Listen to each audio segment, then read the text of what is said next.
नमस्कार, मैं पंडित सुधाकर दुबे आप सभी का बहुत बहुत स्वागत करता हूं आपके अपने बेहद खास कार्यक्रम YouTube चैनल पर। आज बात करेंगे वर्ष 2025 मेष राशि के जातकों का। सबसे पहले बात करेंगे आपके स्वास्थ्य की। तो आज बात करने वाले हैं जन्म कुंडली के लगन का जो स्वामी है वो आपके पंचम भाव में बैठा हुआ है। यहां से स्वास्थ्य और संतान का विचार किया जाता है। तो स्वास्थ्य में देख पा रहा हूं ठीक है, थोड़े उतार चढ़ाव जरूर दिखाई दे रहे हैं, पेट से संबंधित नाभि के आसपास कुछ दिक्कतें, लेकिन कोई गंभीर समस्या नहीं है। आने वाला समय बहुत अच्छा दिखाई दे रहा है। लगन के अनुसार मन जो है बड़ा एकाग्र होता हुआ दिखाई पड़ रहा है। आइए बात करते हैं आपकी कुंडली के धन भाव की। तो धन भाव में शुक्र अपनी राशि में होकर के बैठा है, स्वराशि होने से यहां पर फाइनेंशियल कंडीशन के बारे में अगर बात करें तो बड़ा अच्छा दिखाई दे रहा है। कहीं ना कहीं से धन लाभ होता हुआ दिखाई दे रहा है। कोई भी काम करेंगे तो काम नहीं रुकेगा फाइनेंस से। आपको पीछे से बैक सपोर्ट बड़ा अच्छा दिखाई दे रहा है, रीढ़ की हड्डी जैसा। आइए बात करते हैं आपके पराक्रम भाव की। तो सबसे पहले मैं आपको कुछ और बातें बता दूं कि यहां पर जो शुक्र जो है वो 27 जुलाई को राशि परिवर्तन करेगा और अपनी राशि में आ रहा है, वृषभ राशि में। वृषभ राशि में आने से धन का जो है ना अकस्मात लाभ होता हुआ और कोई मजबूत स्थिति बनती हुई दिखाई दे रही है। बात करते हैं आपके पराक्रम भाव में। पराक्रम भाव में सूर्य बैठा हुआ है और अपने मित्र बुध की राशि में बैठा हुआ है और इसकी सप्तम दृष्टि भाग्य भाव पर पड़ रही है। तो यह आपके भाग्य को भी प्रभाव दे रहा है और आने वाली 17 जुलाई को इसकी राशि परिवर्तन होती हुई दिखाई दे रही है।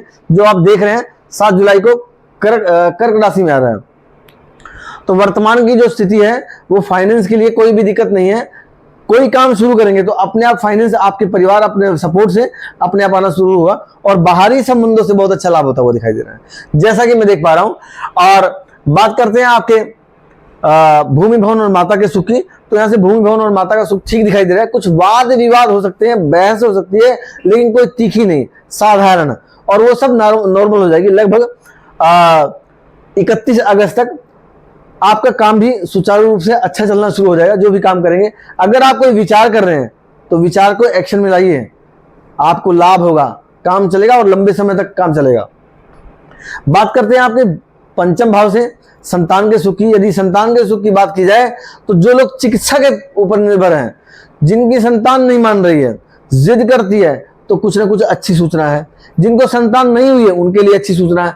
आने वाली 17 जुलाई के बाद यदि आप मेडिकल चिकित्सा ले रहे हैं तो आपको कुछ लाभ हो सकता है, शुभ सूचनाएं मिल सकती है, नए अतिथि के आगमन का भी संदेश मिल सकता है। कुछ ना कुछ शुभ होगा आपके लिए संतान से संबंधित। बात करते हैं आपके स्वास्थ्य की। तो यहाँ स्वास्थ्य भी ठीक दिखाई दे रहा है, क्योंकि शत्रु के घर का जो स्वामी है वो बुध है, वो चतुर्थ भाव में बैठा हुआ है। तो कहीं ना कहीं सभी बातें आपकी स्थिति पर दिखाई दे रही है, आपके हाथ में दिखाई दे रही है। नाभि के अंदर कोई समस्या हो तो वो भी ठीक होती हुई दिखाई दे रही है। बात करते हैं आपके जीवन साथी की। तो सप्तम भाव का जो स्वामी है वो शुक्र है, वहां पर चंद्रमा अपने मित्र के घर में बैठा हुआ है। और शुक्र जो है आप जानते ही हैं, जैसे कि मैंने बताया 27 जुलाई को राशि परिवर्तन कर रहा है अपनी ही राशि में। तो यहां से स्थितियां अच्छी हैं। जिसको खोज है, अपने नए साथी की तलाश है, वो पूरी होगी। रूठा हुआ साथी दोबारा से आपसे रीयूनियन कर सकता है और संदेश अच्छे मिल रहे हैं, वहां से आपको लाभ मिलने की संभावनाएं दिखाई पड़ रही हैं। बात करते हैं आपकी जन्म कुंडली के अष्टम भाव से। यहाँ आयु, स्वास्थ्य, ये सब ठीक दिखाई दे रहा है, नॉर्मल है, कोई भी गंभीर समस्या नहीं है। पेट से संबंधित, नाभि से संबंधित कुछ दिक्कतें दिखाई दे रही है, क्योंकि मंगल पंचम भाव में है, इसलिए ठीक दिखाई दे रहा है।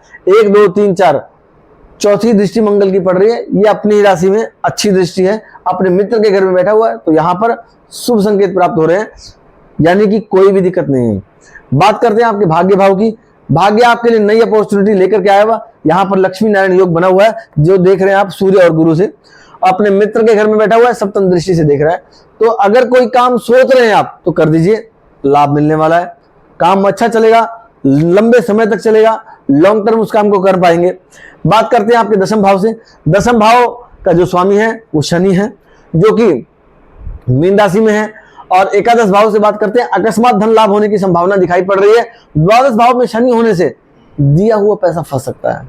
बहुत सोच समझ के दें, सिक्योरिटी के साथ दें, नहीं तो पुलिस कोर्ट कचहरी के चक्कर काटने पड़ सकते हैं। अपने पैसे के लिए आपको परेशान होना पड़ सकता है। आपके मन में यदि कोई प्रश्न या संदेह हो, व्यक्तिगत रूप से मिलना चाहते हो, बात करना चाहते हो, तो नीचे दिए गए नंबरों से संपर्क कर सकते हैं। मैं पंडित सुधाकर दुबे आशा करता हूं मेरे द्वारा दी गई जानकारी से आप संतुष्ट होंगे।